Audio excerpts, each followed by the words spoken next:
Hi friends, நம்ம இன்னைக்கு பார்க்க போற கான்செப்ட் என்ன அப்படின்னா 12th standard physics second sorry 11th standard physics second chapter kinematics. So இதுல scalar product of two vector. So முக்கியமான ஒரு 5 மார்க் கொஸ்டின் கேட்கக்கூடிய ஒரு கொஸ்டின் தான் இருக்கு. வாய்ப்பு அதிகமாக இருக்கு கேட்கறதுக்கான வாய்ப்பு. ஓகே, ஸோ எப்பவுமே செஷன் ஸ்டார்ட் பண்றதுக்கு முன்னாடி நம்ம சொல்றது தான் never stop learning because life is never stop teaching. So இங்க பாருங்க, scalar product of two vector. So இதோட டெஃபினிஷனே ரொம்ப சிம்பிளா தான் கொடுத்துருப்பாங்க.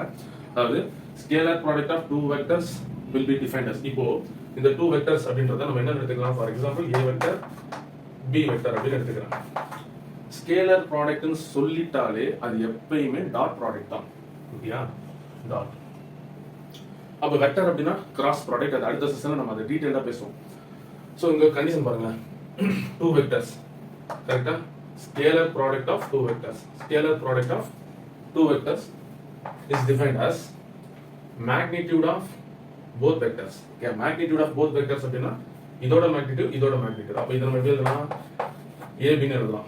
magnitude of both vector and cosine of the angle between them அப்படினு இருக்கும். cosine of the angle அப்படினா இந்த ரெண்டு வெக்டருக்கும் நடுவுல இருக்கக்கூடிய ஆங்கிள் cos θ ன்னு சொல்லிருப்பாங்க.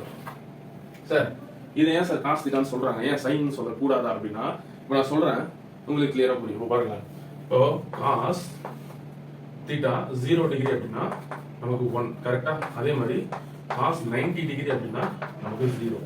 அதே மாதிரி cos 180 டிகிரி அப்படின்னா -1 அர்த்தம் கரெக்டா? இதுல குழப்பம் இருக்காது. இதை நீ சைனுக்கு எழுதுனா அப்படின்னா அப்படியே ஆப்போசிட். sin θ sin 0 அப்படின்னா நமக்கு sin 0 0 தான். 1 தான் இங்க 0 கரெக்டா? அதே மாதிரி sin 90 டிகிரி இங்க 0 னா 1. sin 180 டிகிரி போட்டா அப்படின்னா -1 வராது, 0. இது ஸ்டார்டிங் பாயிண்ட். ஒரு ஸ்கேல் மாதிரி இருக்கு பாருங்க. இது ஒரு ஸ்கேல் 0 0 மேல 1 2 3 போயிட்டே இருக்குமா? இது கீழ பார்த்தா -1 1 -2 -3 அப்படி போகும். சோ கரெக்ட்டா இருக்கா? ஏன் அப்படினா இங்க நம்ம பார்த்துட்டு இருக்குது ஸ்கேலர்ப்பா, அது லெந்த் கரெக்ட்டா? அந்த லெந்த்க்கு ரொம்ப முக்கியம் இந்த ஸ்கேல் கரெக்ட்டா? சோ அதனால cos θ எடுத்துட்டு வந்திருப்பாங்க. சோ டெஃபினிஷன்ன்றது அப்படிதான் இருக்கு. சோ இதுதான் பேசிக் விஷயமும் கூட. நீ இதுக்கு அப்புறம் வேற ஏதாவது, ஏன்னா இதுக்கு மேல தான் படிப்பீங்க. இதுதான் ஸ்டார்டிங் கரெக்ட்டா? சோ இதுக்கு மேல நீங்க போகும்போது dot product of two vector அப்படின்னு சொல்லிட்டாலே கண்ணு மூடிட்டு cos θ ன்னு போடலாம். ஏன்னா அதுதான் பேசிக். சோ விஷயத்தை சொல்றேன். இதே நீங்க சைன் எடுத்துட்டு வர முடியாது. சைன் அப்படி ஏன் அந்த வெக்டருக்கு எடுத்துட்டு போனாங்க தெரியுமா? ஏன்னா டைரக்ஷன் டினோட் பண்ணும். டைரக்ஷனை பத்தி பேசும்போது நமக்கு மேக்னிட்யூட் வந்து அந்த அளவுக்கு இம்பார்ட்டன்ஸ். டைரக்ஷன் தான் மெயின். எக்ஸா ஒய்யா இசட்டா இல்ல ஐ கேப்பா ஜே கேப்பா கே கேப்பா அப்படின்னு டைரக்ஷனுக்கு இம்பார்ட்டன்ட் கொடுக்கறதுனால இந்த ஸ்கேல் அவ்வளவா பார்க்க மாட்டாங்க. சோ அதனால சோ அப்படி கிளியரா? சோ இப்போ பாருங்க, ஸோ இப்போ இந்த காசு எப்படி வந்ததுன்னு உங்களுக்கு ஒரு ஐடியா கிடைச்சிருக்கும் இல்லையா? ஸோ இங்க கொஞ்சம் புரிய வைக்கிறதுக்காண்டி ஒரு சின்ன விஷயம் தான். இப்போ இந்த காஸ் பாருங்க, அதாவது இது ஒரு ஏ வெக்டர் அப்படின்னு எடுத்துக்கிறேன் இந்த லைனை. ஸோ இப்போ இதை நான் பி வெக்டர் அப்படின்னு எடுத்துக்கிறேன். இப்போ இது ரெண்டுத்துக்குமான ஆங்கிள் எனக்கு 90 டிகிரி கரெக்டா? இது 90 டிகிரி. 0 டிகிரியா இருந்தா எப்படி வரையலாம்? ஒன்னு சேம் பிளேன்ல இருக்கும் இந்த ரெண்டு வெக்டரும். இது ஒரு வெக்டர், இது ஒரு வெக்டர். இல்லைன்னா ஏ வெக்டர் இப்படி இருக்கும், பி வெக்டர் இப்படி இருக்கும் கரெக்டா? இதுல டவுட் இருக்கா? இல்ல. சோ இப்ப பாருங்க, நீங்களே சொல்லுங்க. நம்ம டிஃபரெண்ட் டைப்ஸ் ஆஃப் வெக்டர்லாம் பார்த்திருக்கோம். லீனியர் கோலினியர் எல்லாமே பார்த்திருக்கோம் கரெக்டா? இது parallel வெக்டர்னு சொல்லுவோம் ரெண்டுமே, ஏன்னா சேம் டைரக்ஷன்ல இருக்கு. சோ இப்போ இத 90 டிகிரி எனக்கு ரெண்டு வெக்டரும் ப்ரொடியூஸ் பண்ணுச்சு அப்படின்னா எனக்கு 0 degree which means 0 value. Sorry டிகிரில 0 வேல்யூ. எனக்கு வேல்யூ எப்பவுமே ரெண்டு வெக்டரோட ஆங்கிள் 90 டிகிரியா இருந்ததுன்னா வேல்யூ 0. கண்ணை மூடிட்டு 0 போடலாம் கரெக்டா? எப்போ? ஸ்கேலர் ப்ராடக்ட், ஸ்கேலர்ல டாட் ப்ராடக்ட்ல கரெக்ட். இப்போ இதுவே இது பாருங்க, இது எனக்கு சேம், எனக்கு இதுக்கு ரெண்டுத்துக்குமான ஆங்கிள் பாத்தீங்கன்னா 0 டிகிரி கரெக்டா? நான் சொல்றது இண்டிவிஜுவல் வெக்டரோட ஆங்கிள் பேசல, ரெண்டு ஆங்கிள் ப்ரொடியூஸ் பண்ணக்கூடிய ஆங்கிள். சார் ரெண்டு வெக்டர் ப்ரொடியூஸ் பண்ணக்கூடிய ஆங்கிள் 0 டிகிரி. இப்போ இந்த ஒரு வெக்டர் எடுத்தனா 180 டிகிரின்னு சொல்லிடலாம் கரெக்டா? சோ இப்போ பாருங்க, இது 0 டிகிரியா? ஏன்னா நான் ரெண்டு வெக்டருக்கு ஆங்கிள் பேசுறேன். ரெண்டு வெக்டர் சொல்லும்போது எனக்கு 0 டிகிரி தான், ஏன்னா ரெண்டுமே எனக்கு ஜாயின் ஆகல, ப்ரொடியூஸும் பண்ணல. சோ அதனால 0 டிகிரி. இங்க ஒரே லைன்ல ஒரே டைரக்ஷன்ல இருக்கு. இப்படி இருந்தாலுமே இது எனக்கு 0 டிகிரி. இது நம்ம parallel vectors னு சொல்லுவோம். parallel. Okay. In case anti parallel vector அப்படின்னா ஒண்ணுமே கிடையாது. இந்த ஒரே லைன் இருக்குல, இதுல ஒரு வெக்டர் இப்படி இருக்கும், இன்னொரு வெக்டர் ஆப்போசிட்ல இருக்கும். சோ அப்படி ஆப்போசிட்ல இருந்ததுன்னா அத 180 னு சொல்லுவோம். இப்போ புரிஞ்சிருக்கும். ஓகே, ஏன்னா இதுக்கு ஒரு ஸ்டார்டிங் பாயிண்ட் இருக்கும். சோ இந்த வெக்டர் இப்படி போகும், இன்னொரு வெக்டர் அப்படி போகும். சோ ரெண்டுத்துக்குமான ஆங்கிள் எனக்கு 180 ரைட்? சோ அப்ப இது எப்படி எழுதலாம்? இது ஒன்னு இப்படி இருக்கு, இன்னொன்னு இப்படி இருக்கு. இது ஏ வெக்டரா இருக்கலாம், இல்ல பி வெக்டரா இருக்கலாம். மாத்தி மாத்தி கூட இருக்கலாம், பிரச்சனை கிடையாது. ஸோ அப்போ 180 தான் நமக்கு நெகட்டிவ் பா, மைனஸ் 1, விச் மீன்ஸ் மினிமம். இது என்ன சொல்லுவோம் அப்படின்னா ஆன்டி பேரலல், இது பேரலல். எல்லாமே இந்த ஆங்கிள் பேஸ் பண்ணி தான் அந்த வெக்டர் ப்ராப்பர்ட்டிஸ் எல்லாமே போகும். ஸோ இப்போ இது உனக்கு பெர்ஃபெக்டா புரிஞ்சிருக்கும். இப்போ இங்க பாத்தீங்கன்னா என்ன சொல்லலாம், தீட்டா கிரேட்டர் than 90 டிகிரி இருந்ததுன்னா, எனக்கு 90 டிகிரியை விட அதிகமா, விச் மீன்ஸ் 91, 92, 93 அந்த மாதிரி போயிடுச்சுன்னா ஃபைனல் பாருங்க நமக்கு என்ன மைனஸ் வரும். அப்போ இது நம்ம என்ன சொல்லலாம், நெகட்டிவ்னு சொல்லலாம், நெகட்டிவ் வேல்யூ. இத in case theta less than 90 டிகிரியா இருந்ததுன்னா, லெஸ் than 90 டிகிரி, அதாவது 90 டிகிரி விட கம்மியா 89, 80, 80, 87, 80 அந்த மாதிரி குறைஞ்சிக்கிட்டே வந்ததுன்னா எனக்கு ஃபைனலா பாசிட்டிவ்ல தான் வந்து நிற்கும். அப்போ பாசிட்டிவ் வேல்யூ. அதான் நமக்கு அக்யூட் ஆங்கிள், அப்டியூஸ் ஆங்கிள் அந்த கண்டிஷன்ல கரெக்டா இருக்கனால கொடுத்துருப்பாங்க. கரெக்டா? ஸோ இது ஃபர்ஸ்ட் விஷயம். இது நம்ம என்னன்னா எல்லா ப்ராப்பர்ட்டியும் கொஞ்சம் கலந்து தான் பேசிட்டு இருக்கேன், எதையும் மிஸ் பண்ண மாட்டேன், கொஞ்சம் கரெக்டா அண்டர்ஸ்டாண்ட் பண்ணிக்கோங்க. இப்போ இது தீட்டா வச்சு சொல்றது. இதுவே நமக்கு வெறும் தீட்டா மட்டும் வேணும் அப்படின்னா இந்த ஈக்குவேஷன்ல இருந்து என்ன பண்ணலாம், ஒண்ணுமே பண்ணலாம். இந்த ஏபி மல்டிப்ளையர் இருக்கா காஸ் கூட, இந்த சைடு வந்ததுன்னா என்ன ஆகும், டிவைட் ஆயிடும். அப்போ a vector dot b vector divided by ab will be equal to cos theta னு வரும். நமக்கு தேவை தீட்டா மட்டும் தான், காஸ் தேவை கிடையாது. இந்த சைடு வந்ததுன்னா மல்டிப்ளைல இருக்கு, டிவிஷன் ஆகிடும். ஸோ இப்போ a vector dot b vector divided by ab cos theta னு வரும். எழுதலாமா, தப்பு இல்லையா? ஸோ இது இப்படி எழுதலாம். அந்த காசை மேலே எடுத்துட்டு போனோம் அப்படின்னா a vector dot b vector divided by ab cos inverse எழுதிப்பாங்க. ஒன்றும் கிடையாது, மேலே எடுத்துட்டு எழுதிருக்கு. இப்படி எழுதலாம், இப்படி எழுதலாம், தப்பு கிடையாது. both are same. in case எனக்கு தீட்டா மட்டும் வேணும் அப்படின்னா ஸோ இந்த ஃபார்முலா பேஸ் பண்ணி நம்ம கண்டுபிடிச்சிக்கலாம். கிளியர்? ஸோ இப்போ இதெல்லாம் உங்களுக்கு ஒரு கிளியர் ஐடியா கிடைச்சிருக்கும். ஸோ அதே மாதிரி ரெண்டு லா இருக்கும், ஒன்று கம்யூட்டேட்டிவ் லா, இன்னொன்று வந்து டிஸ்ட்ரிபியூட்டிவ் லா.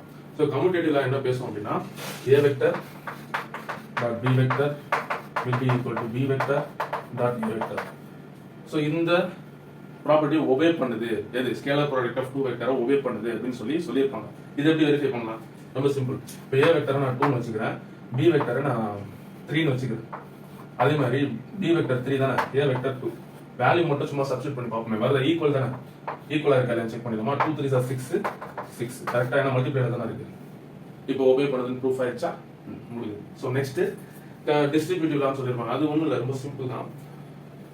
சரி ஓகே, அப்படி இருந்தாலும் இப்போ a vector dot b vector plus c vector will be equal to ab vector, ஓகேயா, ab vector dot ac vector அப்படின்னு சொல்லிருப்பாங்க.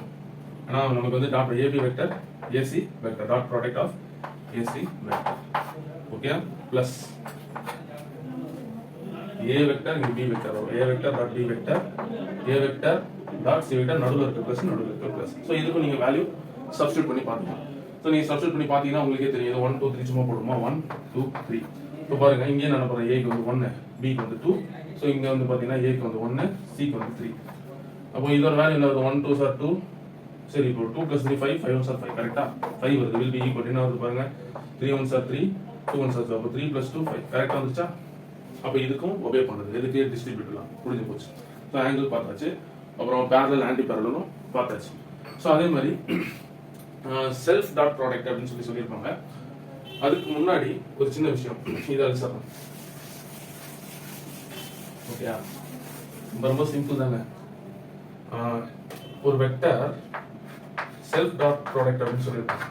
அப்போ ஓகே, ஆமா, அதே பார்க்கலாம். செல்ஃப் டாட் ப்ராடக்ட் அப்படின்னா இப்போ இந்த வெக்டர், ஒரு வெக்டரை ஸ்கொயர் பண்றாங்க அப்படின்னா என்ன நடக்கும், இது எப்படி எழுதலாம், a vector dot a vector எழுதலாமா, ஆமா தானே? ஸோ அப்போ இதை a வெக்டர் நம்ம என்ன பண்ணணும், மேக்னிட் இன் டர்ம்ஸ் ஆஃப் மேக்னிட்யூட்ல எழுதலாம். இல்ல அப்படின்னா இந்த ஸ்கொயர் ரூட் அந்த சைடு போச்சு அப்படின்னா இப்படி வந்து a vector dot a vector எழுதலாம். So magnitude of a vector எழுதலாம். ஸோ இந்த மாதிரியும் எழுதலாம். இது செல்ஃப் டாட் ப்ராடக்ட்னு சொல்லியிருப்பாங்க. அதே மாதிரி ஆர்த்தோகனல் வெக்டர், ஆர்த்தோகனல் சொல்லிட்டாலே எப்பயுமே 90 டிகிரி தான். a வெக்டருக்கும் b வெக்டருக்குமான ஆங்கிள் 90 டிகிரியா இருந்ததுன்னா அது ஆர்த்தோகனல் வெக்டர். அதோட வேல்யூ எப்பயுமே 0 தான் இருக்கும். ஸோ இது பார்த்தாலே தெரியும் உங்களுக்கு. ஸோ நமக்கு சைன் தேவையில்லை, நம்ம காசு தான் பார்த்துருக்கோம். சும்மா சைனை கம்பேர் பண்றதுக்காண்டி சொன்னா ஏன் காசு எடுத்தாங்க அப்படின்றதுனால. ஸோ இப்போ இது உங்களுக்கு கிளியரா புரிஞ்சிருக்கும். அடுத்து நமக்கு ரொம்ப சிம்பிளா டைரக்ஷன் வச்சு பேசியிருப்பாங்க. ஓகேயா, நல்லா பாருங்க. நான் ஏன் இப்போ காசு எடுத்தாங்கன்றது உங்களுக்கு இப்போ பாருங்க. இப்போ நமக்கு இது எக்ஸ் ஆக்சிஸ் அப்படின்னா இது ஒய் ஆக்சிஸ், இது Z axis. Cartesian coordinate system நம்ம படிச்சிருக்கோம் இல்லையா? ஸோ இப்போ இது ஐ கேப், இது ஜே கேப், இது கே கேப். ஸோ இது மூணுமே mutually perpendicular orthogonal. So types of வெக்டர்லேயே பார்த்துருப்போம். மியூச்சுவலி பெர்பெண்டிகுலர், ஒன்றுக்கொன்று செங்குத்துன்னு சொல்லி தமிழ்ல சொல்லுவோம். ஸோ இப்போ எனக்கு ஐ கேப்பும் ஜே கேப்பும் ப்ரொடியூஸ், இப்போ இது ரெண்டுத்தை வச்சு நான் உதாரணம் சொல்லியிருந்தேன். இப்போ ஏன்னா நம்ம யூனிட் வெக்டரை i j k are in cap இப்படி எல்லாத்துலயும் எடுக்கலாம். ஸோ பாருங்க, இந்த ஐ கேப்பும் ஜே கேப்பும் எனக்கு 90 டிகிரியா. இப்போ ஐ கேப் டாட் ஐ கேப்னு வச்சுக்கோங்க, என்ன வரும்? 1. கரெக்டா? ஏன்னா யூனிட் வெக்டரோட வேல்யூ 1, 1 × 1 1. இப்போ இங்க காஸ் தீட்டா போடுறேன். இப்போ எனக்கு தீட்டா வேல்யூ பாருங்க, தீட்டா வேல்யூ 90 டிகிரியா இருந்தா என்ன வரும்? காஸ் 90 0. அப்போ இது காஸ் 0 டி 0. சரி, காஸ் 90 0 ஆயிடும். மொத்த டேர்ம் 0 தானே. காஸ் 90 ஏன்னா 90 டிகிரி ஆப்போசிட்ல இருந்தாலே 90 டிகிரி. அதாவது ஐ கேப் இன்டு ஜே கேப். நல்லா பார்த்துக்கோங்க, ஐ கேப் இன்டு ஜே கேப் அப்படின்னு சொல்லும்போது காஸ் தீட்டாவோட வேல்யூ நமக்கு 90 டிகிரி. ஸோ அப்போ 90 டிகிரின்னு சொன்னோம்னா நமக்கு 0. இவ்வளவுதான் மேட்டர். இது ஐ கேப் இன்டு கே கேப்னு எடுத்தாலும் சரி, இல்லை ஐ கேப் இன்டு ஜே கேப் எது எடுத்தாலுமே நமக்கு 1 × 1 ஒன்று தான். ஆனால் இது ப்ரொடியூஸ் பண்ணக்கூடிய ஆங்கிளையும் சேர்த்து தான் எழுதணும்.